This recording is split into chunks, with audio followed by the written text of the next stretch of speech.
showed a lot of character. We knew we were a tough side and resilient. That's what we pride ourselves on, being English lads, as being hard working and resilient.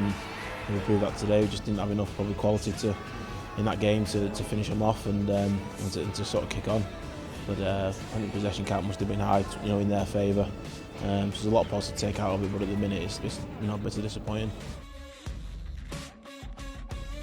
I thought they defended well, but probably didn't have to do as much as we did. And I think whenever you defend the line, we did it well at times, but whenever you do so much of that, when you get the ball back, your kind of energy levels aren't quite there, and your attack isn't quite as crisp as it should be. I think just the completion, just wore us out. I think we defended our line over and over again, and eventually, sometimes, you break, and we did, and they scored. That's all there was between the two teams. There wasn't anything else. I think there's a lot more in us though.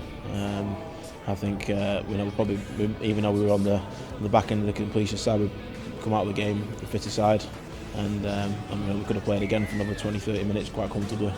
So there's a lot of positives. I think in the game that was probably the difference. We gave them quite a bit of cheap ball, and we had to defend our line quite a lot, and we could take a bit away from how well we did that at times. But I think ultimately it kind of sapped our energy levels a little bit, and they got on top of us. But yeah, I think we'll going into the next game. There'll be a few points we have to address on that side of things, but we'll have a good week's training recovery this week. Make sure we're fresh for Saturday and give it another good crack again this week.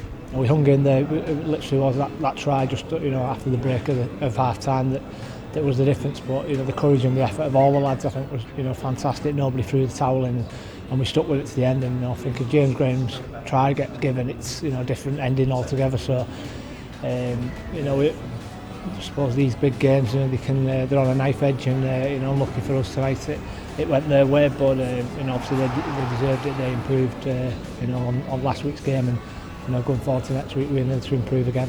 Yeah, it was a true international game. It was close throughout. Both teams were going at it, and it was level all the way through the game. And then it was just a bit of a scrappy try, but it doesn't matter where they get over, they still did. And luckily it got them the win, and it sets up for a good finish. But we need to be really good for next week.